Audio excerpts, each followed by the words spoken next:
Let's bring in retired FBI Supervisory Special Agent Scott Duffy and forensic criminologist Laura Petler. Thank you so much for both being here. Scott, FBI is now leading this investigation. They're working in tandem now with the local authorities.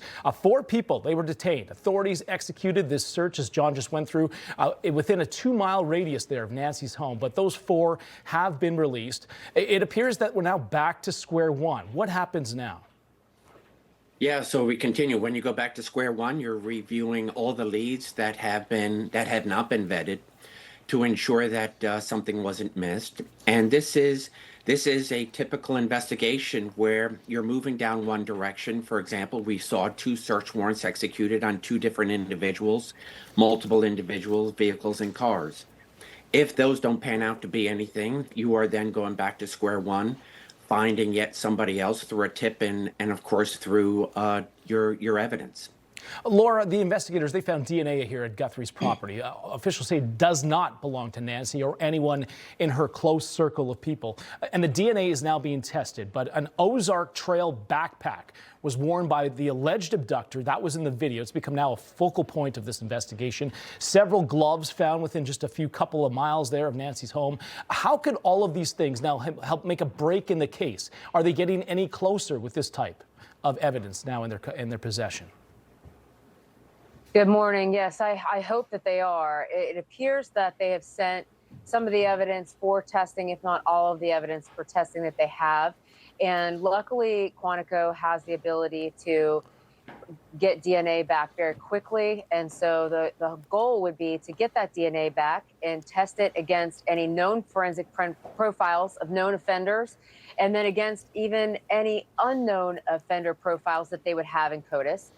And then from there, compare it back to the victimology. And I keep going back to that because it's very important to always relate it back to the victim in this case and why all of this is going on in the first place, to see if there's any connection to her through the DNA or people that she may be in contact with or people that she knows. Scott, last week, FBI, they released this doorbell footage. I mean, it was very scary to watch this person approach the door there with that handgun. FBI described this suspect seen in the video as a 5'9", 5'10" male. They're currently reviewing now 13,000 tips. But how do they know which ones will actually pan out? And what questions do you have at this moment? Yeah, you don't know which ones are going to pan out until you've obviously gone through them. And that's what it takes, the tremendous amount of resources for analysts to go through these and then to give them to investigators saying, I think this one is better than the next. With regards to, I would have questions with regards to the videos surveillance that we have seen.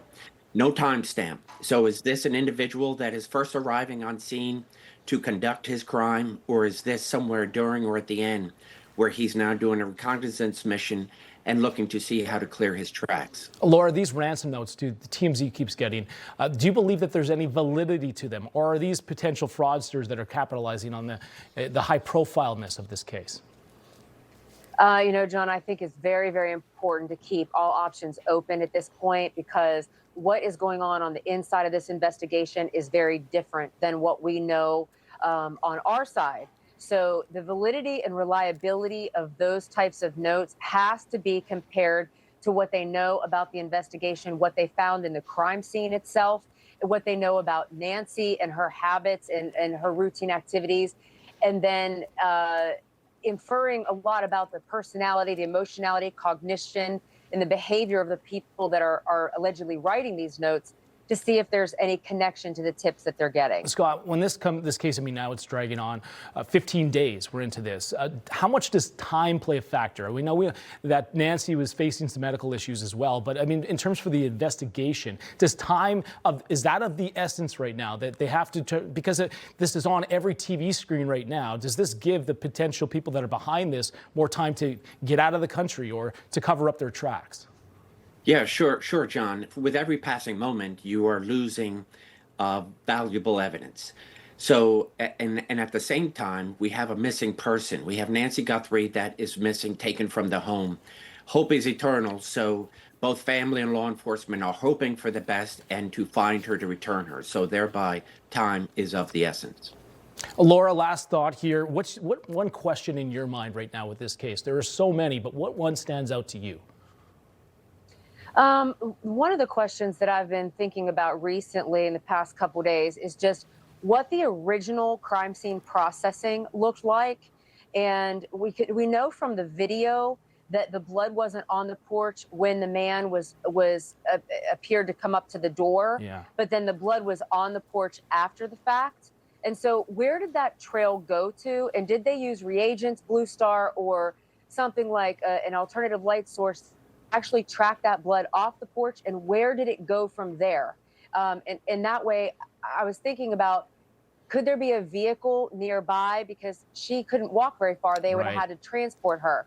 So processing the crime scene is big on my mind right now. Yeah, certainly. I had the same thought too, and whether or not there was more doorbell video that has not been released yet. Scott, Laura, thank you so much for shedding light on this case. We really do appreciate it, both. Thank you. Thank you.